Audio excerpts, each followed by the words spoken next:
Hacía falta Mirta, ¿eh?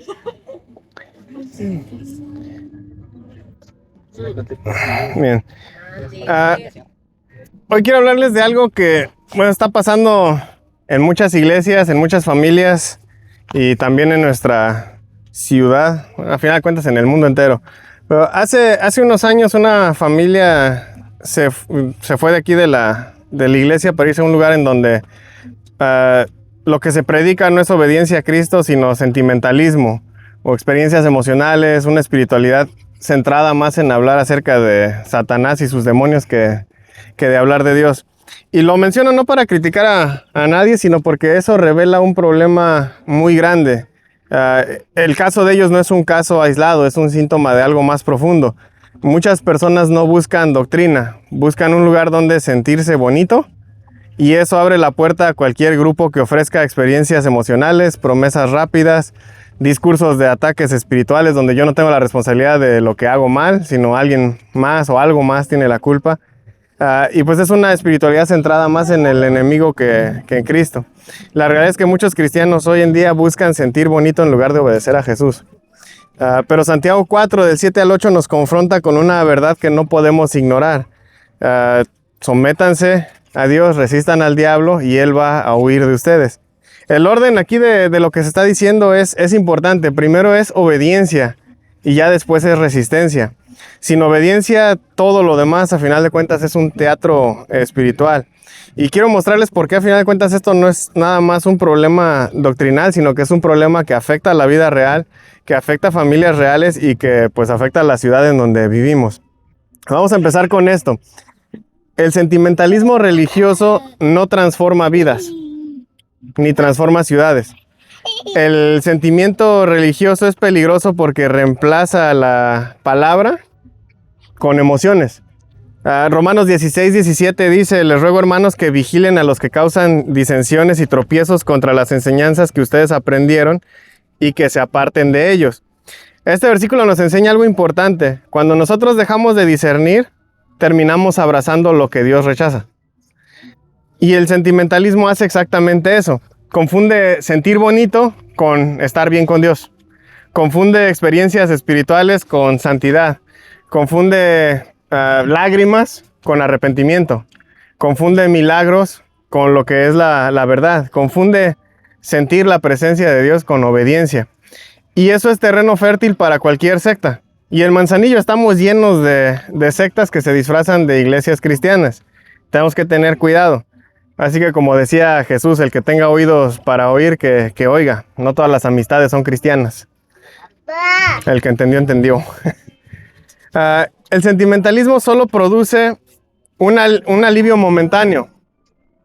Produce experiencias momentáneas, produce emociones pasajeras, produce lágrimas, produce catarsis, produce sensaciones de paz, produce sentir bonito y entonces Dios aquí estuvo. Produce cristianos frágiles, decisiones impulsivas. El sentimentalismo entretiene, pero no transforma. Nada de ese sentimentalismo cambia cómo trato a mi esposa, cómo educo a mis hijos, cómo manejo mi dinero, cómo respondo a la injusticia, cómo enfrento la tentación, cómo vivo en comunidad. Yo creo que todos estamos familiarizados con alguna relación tóxica donde algo hace la otra persona, el tóxico, la tóxica, y siempre viene llorando y con el discurso de es que ahora sí voy a cambiar. Y tú, por moverte por el sentimentalismo que te está mostrando, ahí vas a caer otra vez en la mentira. Pero no hay un cambio, nada más fue una emoción del momento. Algo así es el cristianismo que muchas veces se nos está presentando en muchos lugares. Y aquí es donde entra precisamente lo que leímos en Santiago. Dios no está interesado en cómo te sientes, sino en cómo estás obedeciendo. Porque el sentimentalismo puede aliviar por un rato, pero no transforma. La obediencia, en cambio, sí transforma. Te da disciplina, te da carácter, tomas mejores decisiones, empiezas a tener mejores hábitos, tus relaciones van a mejorar. Tus prioridades también van a cambiar. Y cuando una comunidad entera vive así, entonces la ciudad cambia, el mundo cambia. Puedes tener un culto donde todos lloran, pero si nadie perdona, si nadie deja el pecado, si nadie cambia su manera de vivir, entonces no pasó nada. Todos se emocionaron, pero todo sigue igual. La emoción sin obediencia es humo. La obediencia sin emoción es fuego, y ambas cosas son peligrosas. Y vemos el resultado en nuestra ciudad. Manzanillo está lleno de iglesias entre comillas, pero cada vez está peor. Casi cualquier persona que conocemos le preguntas, oye, ¿tú eres creyente? Y mucha gente te dice que sí. Y entonces, ¿por qué está Manzanillo tan del nabo como está? La violencia en Manzanillo no nace por falta de emociones, sino por falta de obediencia. Aquí en Manzanillo escuchamos muy seguido de descuartizados, de asesinatos, de familias destruidas, de corrupción, de jóvenes perdidos en las drogas. ¿Y es porque la gente no siente a Dios? No, es porque la gente no se somete a Dios. No temen a Dios, no escuchan a Dios, no obedecen a Dios. La raíz de la violencia es una desobediencia estructural. La gente no se somete a Cristo, las familias están sin orden, los jóvenes están sin guía, las autoridades están sin integridad, las comunidades están sin justicia. Y eso no se combate con música bonita, ni con discursos motivacionales, ni con sentir algo. En el Sinaí, por ejemplo, lo veíamos los que estamos leyendo el reto. Israel tenía la presencia de Dios frente a ellos ahí en el monte. ¿Y qué es lo que hicieron? Un becerro de oro. Y se pusieron a adorar ese becerro. El problema está en nuestros corazones. Escuchar algo que me haga sentir bonito no va a detener la violencia en Manzanillo. La obediencia de todos a Cristo sí lo detendría. Pero cuando un hombre obedece a Cristo, va a dejar la violencia. Cuando una mujer obedece a Cristo, deja el resentimiento. Cuando un joven obedece a Cristo, deja prácticas autodestructivas. Cuando una familia obedece a Cristo, deja la división. Cuando una ciudad obedece a Cristo, deja la muerte. Entonces la transformación no viene por emociones. Todos llegamos a sentir emociones y muchas veces son muy engañosas. El mal se combate con vidas sometidas a Cristo. Pero ¿cómo va a suceder esto cuando iglesias se la pasan hablando más del diablo que de la solución en Cristo? Cuando una iglesia habla más del diablo que de Cristo, ya perdió el evangelio, ya perdió la buena noticia. Judas 9 nos dice que ni siquiera Miguel reprende a Satanás por su cuenta. Efesios 5:11 nos dice que no participemos de las obras de las tinieblas. Segunda de Juan 11 nos dice que quien recibe a un maestro falso participa en sus obras. Pero hoy hay lugares de sobra donde todo es experiencias o emociones, todo es palabras proféticas, todo es ataques del enemigo, todo es guerra espiritual, todo es romper maldiciones, todo es reprender demonios, todo es sentir la gloria o sentir la presencia de Dios. Y casi nada es arrepentimiento, santidad, obediencia, disciplina espiritual, carácter, servicio, justicia, amor al prójimo, imitación de Cristo. Cuando una iglesia predica lo primero y nada o casi nada de lo segundo, es un lugar donde los creyentes realmente no resisten al diablo. Realmente no están resistiendo a nada porque nunca aprendieron a obedecer.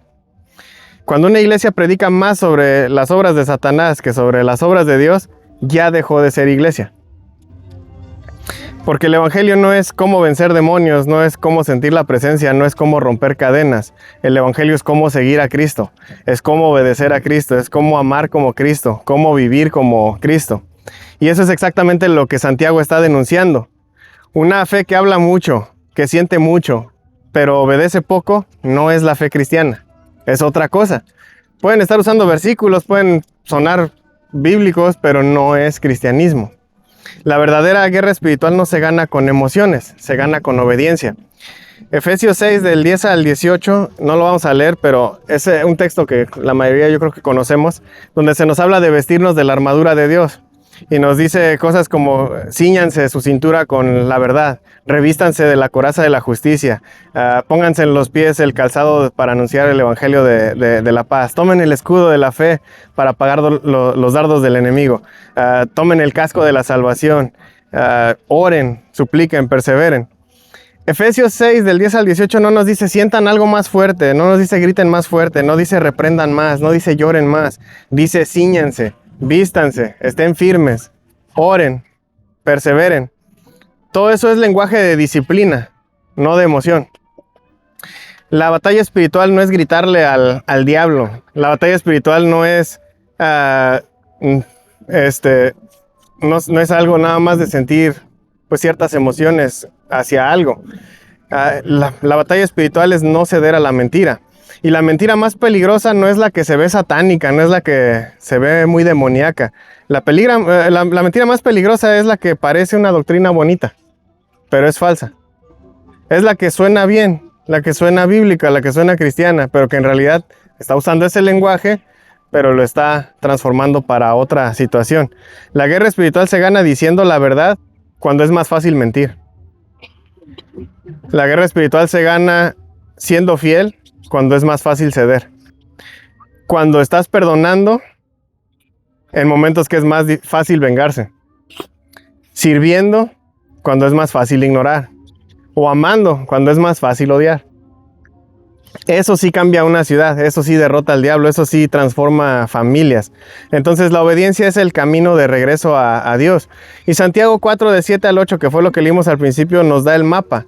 Sométanse a Dios, nos dijo primero. No es sométanse a emociones, o sométanse a experiencias, o sométanse a líderes carismáticos, dice sométanse a Dios. Luego dice resistan al diablo, no con gritos, con obediencia. Y dice acérquense a Dios, porque Él sí se acerca, es un Dios cercano, Él sí restaura, Él sí transforma. Las emociones pueden llenar un templo, pero solamente la obediencia puede transformar una ciudad. Estamos llenos de sectas que aparentan ser cristianas, que predican esas experiencias espirituales y no hay cambios en Manzanillo. Y eso que están llenos de gente, tienen cientos de personas, hay miles de personas que asisten en Manzanillo a lugares así y las cosas no cambian porque no están cambiando ellos. Salieron motivados y hasta ahí llegó. Estamos llenos también de grupos gnósticos, grupos de nueva era, grupos de nuevo pensamiento, que enseñan ese mismo tipo de experiencias espirituales, de sanar traumas con constelaciones y vibras y energías y sepa qué más, y Manzanillo sigue igual. La gente sigue con el mismo trauma de siempre. Manzanillo no necesita más experiencias espirituales, lo que necesita es más discípulos obedientes. Entonces no nos dejemos seducir por lo que nos haga sentir bien. Busquemos lo que nos hace obedecer. De hecho, piénsenlo en cualquier tipo de disciplina. Si por ejemplo hablamos de un deporte, si yo quiero ver resultados en cierto deporte, no va a ser algo que me hace sentir bien. Al contrario, va a ser algo que probablemente va a doler. Si yo por ejemplo empiezo a ir al gimnasio y quiero ganar músculo, no voy a sentirme cómodo haciendo los ejercicios. Al contrario, voy a andar adolorido. Esa aparente cosa que me lastima es lo que está beneficiándome. Y entonces la disciplina así es, va a costar trabajo, pero va a valer la pena. Cuando una iglesia obedece, cuando una familia obedece, cuando una ciudad obedece, la violencia del mundo retrocede y el reino de Dios avanza. Entonces, si queremos que Manzanillo cambie, si queremos que México cambie, si queremos que el mundo cambie, no va a suceder por sentir bonito. Va a suceder cuando cada uno de los que decimos ser cristianos realmente comencemos a imitar a Dios.